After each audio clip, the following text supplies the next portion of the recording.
Assalamualaikum warahmatullahi wabarakatuh. Baiklah, di sini saya Nanang Suhanda dengan NIM 1737014.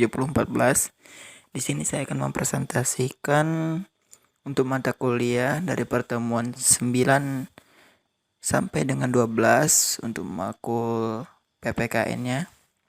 Untuk pertemuan 9, yakni tentang konsep dan praktek demokrasi dalam kehidupan bernegara. Untuk makna dan hakikatnya, demokrasi berasal dari bahasa Yunani yakni demos, yang memiliki arti rakyat, dan secara makna ataupun secara umumnya dapat kita ambil demokrasi merupakan sebuah perintah dari rakyat, oleh rakyat, dan untuk rakyat. Sehingga makna demokrasi secara umum untuk Indonesia itu adalah menganut sistem demokrasi Pancasila dan menerapkan prinsip-prinsip demokrasi Pancasila itu sendiri.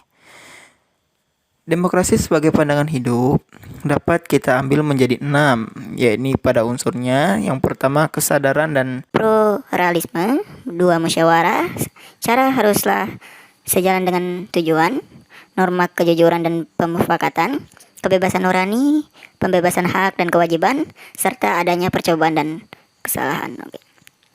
Model-model demokrasi itu ada 2, yakni tentang saklar dan Inu Kencana. Dalam saklar itu ada beberapa demokrasi seperti demokrasi terpimpin, demokrasi sosial, dan demokrasi partisipasi.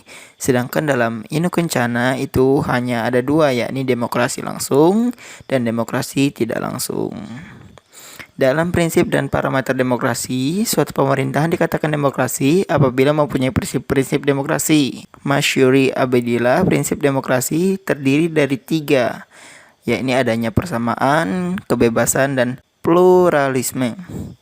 Sedangkan menurut Inu Kencana, prinsip demokrasi yakni adanya pembagian kekuasaan, adanya pemilihan umum yang bebas. Dalam sejarahnya, demokrasi ini menerapkan beberapa kali untuk di Indonesia. Penerapan demokrasi parameter itu pada 1950 sampai 1959, demokrasi terpimpin dari 1959 sampai adanya Orde Baru. Selanjutnya sistem demokrasi Orde Baru, yakni pada tahun 1966 sampai 1998, dan demokrasi pasca runtuhnya Orde Baru, yakni masa reformasi yang kita rasakan sampai saat ini. Untuk pertemuan ke-10, konstitusi dan rule of law. Pengertian dan konsep dasarnya. Pengertian dari konstitusi dalam bahasa Belandanya itu adalah constituties. Secara etimologi diterjemahkan dalam bahasa Indonesia adalah undang-undang dasar. Dalam prakteknya, ketatanegaraan memiliki 2 arti utama, yakni lebih luas daripada undang-undang dasar, sama dengan pengertian undang-undang dasar. Dinamika pelaksanaan konstitusi atau undang-undang, yakni pada tahun 1945 sampai 1949 itu Undang-Undang 1945. Yang kedua, Konstitusi RIS. Ada Undang-Undang Dasar Sementara, Undang-Undang 1945, Undang-Undang 1945 Amandemen pada tahun 1999 sampai sekarang. Pengertian rule of law. Rule of law adalah suatu doktrin hukum yang muncul pada abad ke-19 bersamaan dengan kelahiran negara konstitusi dan demokrasi. Latar belakang rule of law ini dilatar belakangi dengan dimulai adanya pemikiran untuk membatasi kekuasaan pemerintah negara. Perumusan hukum demokrasi konstitusional itu sendiri mempunyai konsep hukum negara dan fungsinya untuk mengatasi perselisihan, memberi keadilan hukum, memberikan fungsi administrasi, mengontrol sifat pluralisme dan konstitusionalisme. Dinamika pelaksanaan rule of law. Secara kuantitas, peraturan undang-undang yang terkait dengan rule of law dapat dihasilkan oleh negara kita, namun implementasinya atau penegakannya belum mencapai hasil yang optimal. Konsep dan wujud wawasan kebangsaan Indonesia. Masyarakat majemuk. Masyarakat majemuk adalah masyarakat yang terdiri dari berbagai macam karakteristik budaya, baik perbedaan etnis, golongan, agama, tingkat sosial yang tingkat dalam komunitas tertentu. Wawasan kebangsaan dan wawasan lokal. Wawasan nasional atau kebangsaan merupakan cara pandang suatu bangsa yang di dalamnya menampakkan bagaimana suatu bangsa itu melakukan dialogis dengan kondisi geografis dan sosial budayanya. Sedangkan wawasan lokal merupakan cara pandang setiap daerah untuk mengetahui dan memperbaiki berbagai kekurangan yang dimilikinya. Hubungan wawasan lokal dan wawasan kebangsaan. Wawasan nasional pada dasarnya digunakan sebagai jembatan atau penghubung pemersatu bagi wawasan lokal yang terdapat di setiap daerah ataupun geografis Nusantara. Jadi wawasan lokal pada dasarnya boleh berbeda dengan wawasan nasional, namun harus ada jembatan yang menghubungkan kedua wawasan tersebut. Untuk otonomi daerah secara sempit diartikan itu mandiri, sedangkan arti luarnya itu berdaya. Jadi otonomi daerah yang dimaksud di sini adalah memberikan kewenangan pemerintah kepada pemerintah daerah untuk secara mandiri dan berdaya membuat keputusan mengenai kepentingan daerahnya sendiri.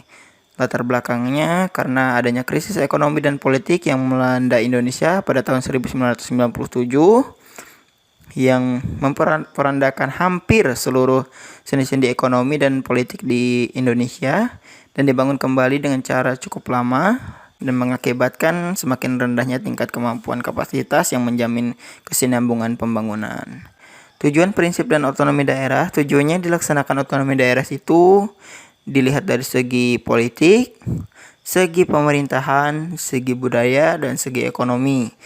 Yaitu sedangkan pada prinsipnya otonomi daerah ini dijadikan pedoman dalam penyelenggaraan pemerintah negara sebagai terdapat pada Undang-Undang Nomor 22 Tahun 1994. Perkembangan otonomi daerah di Indonesia. Ya, yang pertama itu ada warisan kolonial pada 1903.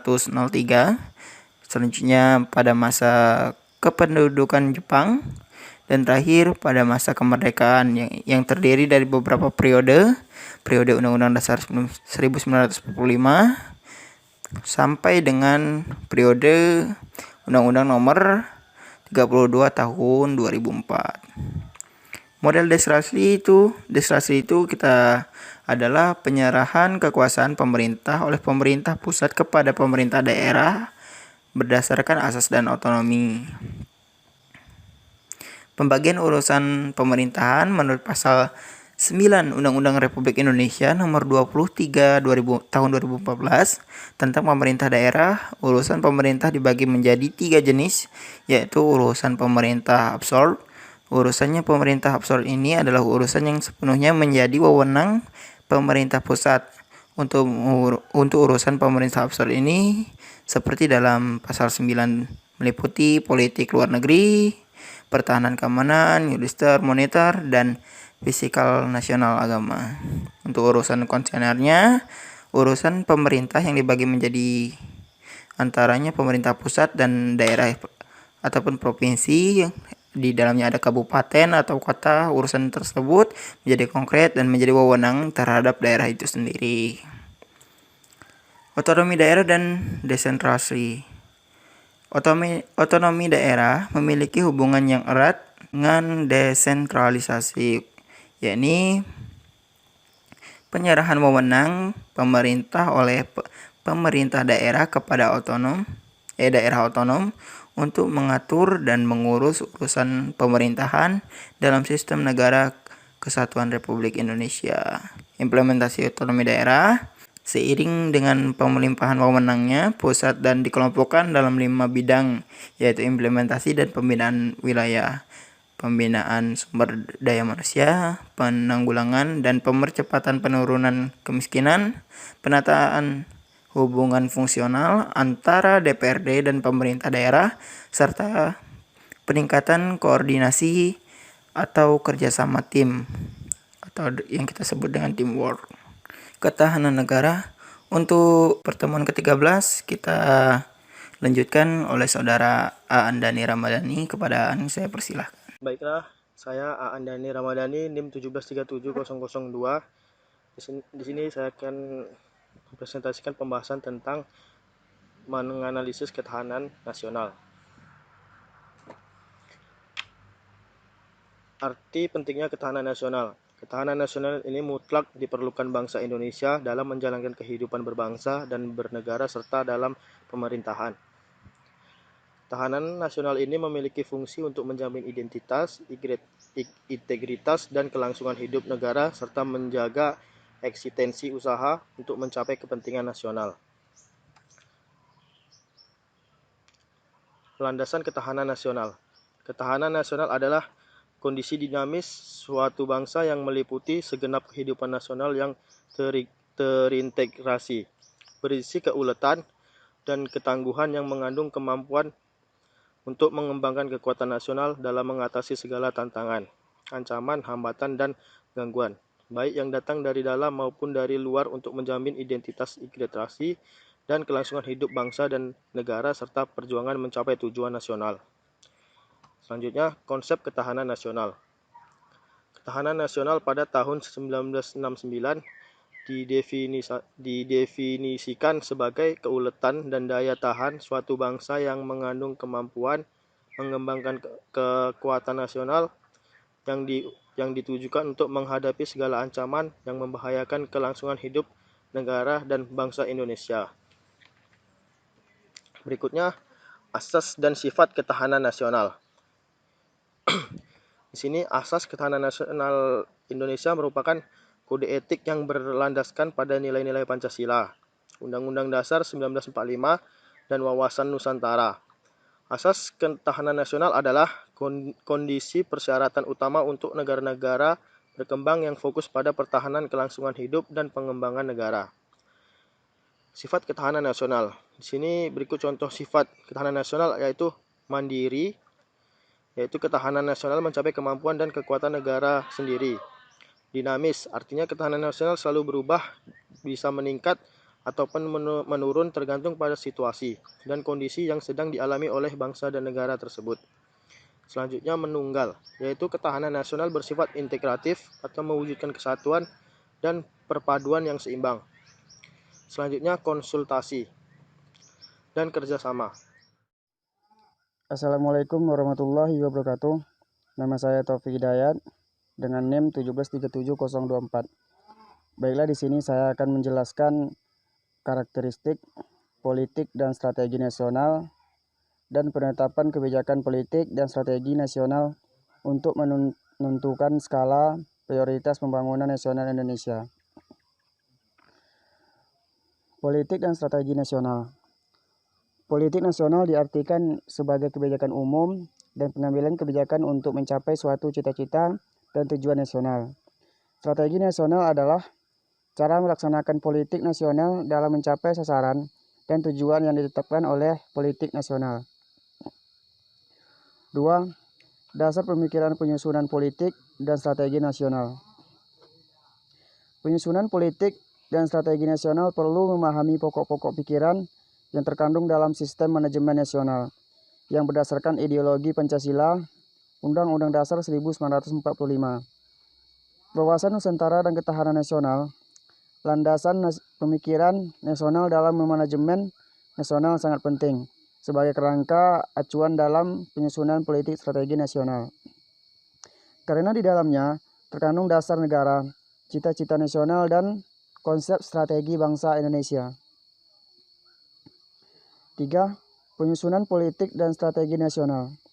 Mekanisme penyusunan Polstranas diatur oleh Presiden, dibantu lembaga-lembaga tinggi negara serta dewan-dewan yang merupakan lembaga koordinasi, Dewan Stabilitas Ekonomi Nasional, Wanhankamnas, Dewan Tenaga Atom, Dewan Penerbangan dan Antariksa Nasional, Dewan Maritim, Dewan Otonomi Daerah, Dewan Stabilitas Polkom. Proses penyusunan Polstranas dilakukan setelah Presiden menerima GBHN. Presiden membentuk kabinet dan programnya. Program kabinet merupakan dokumen resmi politik nasional, sedangkan strategi nasionalnya dilaksanakan oleh menteri, dan lembaga-lembaga pemerintahan non-departemen. 4. Stratifikasi politik nasional. Stratifikasi politik nasional dalam negara Republik Indonesia adalah sebagai berikut. Tingkat penentu kebijakan puncak meliputi kebijakan tertinggi yang menyeluruh secara nasional dan mencakup penentuan undang-undang dasar dan dalam hal dan keadaan yang menyangkut kekuasaan kepala negara. Tingkat kebijakan umum menyeluruh nasional dan berisi mengenai masalah-masalah makro strategi guna mencapai idaman nasional dalam situasi dan kondisi tertentu. 3. Tingkat penentu kebijakan khusus merupakan kebijakan terhadap suatu bidang utama pemerintah. 4. Tingkat penentu kebijakan teknis. Kebijakan teknis meliputi kebijakan dalam satu sektor dari bidang utama dalam bentuk prosedur secara teknik untuk mengimplementasikan rencana, program, dan kegiatan. 5. Tingkat penentu kebijakan di daerah. 5. Politik pembangunan nasional dan manajemen nasional.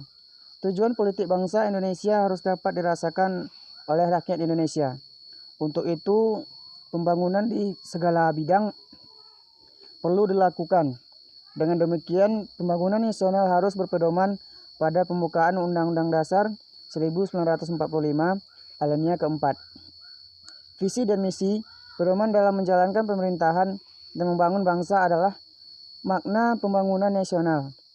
Pembangunan nasional merupakan usaha yang dilakukan untuk meningkatkan kualitas manusia dan masyarakat Indonesia secara berkelanjutan dan memanfaatkan kemajuan iptek secara memperhatikan tantangan manajemen nasional. Sistem manajemen nasional dapat menjadi pedoman dan sarana bagi perkembangan proses pembelajaran maupun penyempurnaan fungsi penyelenggaraan pemerintah yang bersifat umum maupun pembangunan. Pada dasarnya, sistem manajemen nasional merupakan perpaduan antara tata nilai, struktur, dan proses untuk mencapai hasil guna dan daya guna sebesar mungkin dalam menggunakan sumber daya nasional demi mencapai tujuan nasional. Secara sederhana, unsur-unsur utama sistem manajemen nasional dalam bidang ketatanegaraan meliputi negara, bangsa Indonesia, pemerintah, dan masyarakat. 6. Implementasi politik dan strategi politik. Implementasi politik dan strategi nasional di bidang hukum antara lain 1. Mengembangkan budaya hukum di semua lapisan masyarakat untuk menciptakan kepatuhan hukum dan tegaknya negara hukum.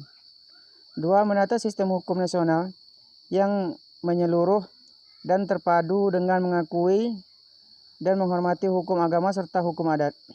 3. Mewujudkan lembaga peradilan yang mandiri dan bebas dari pengaruh penguasa dan pihak manapun. 4.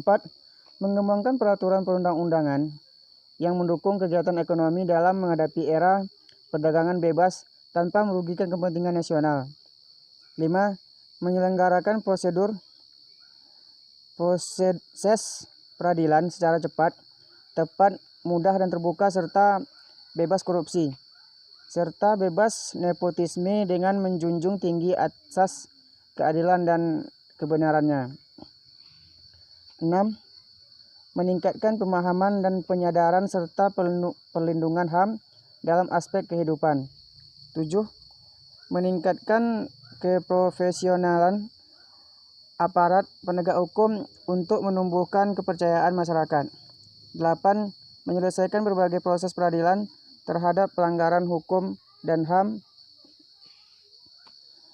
Implementasi politik dan strategi politik nasional di bidang pertahanan dan keamanan antara lain menata TNI sesuai paradigma baru secara konsisten dengan menjunjung tinggi HAM dan memberikan dharma baktinya dalam membantu menyelenggarakan pembangunan. 2. Mengembangkan kemampuan sistem pertahanan keamanan rakyat dan bertumpu pada kekuatan rakyat dengan TNI dan Kepolisian Negara Republik Indonesia. 3. Meningkatkan keprofesionalan TNI serta mengembangkan kekuatan pertahanan keamanan negara ke wilayah yang didukung dengan sarana yang memadai. 4.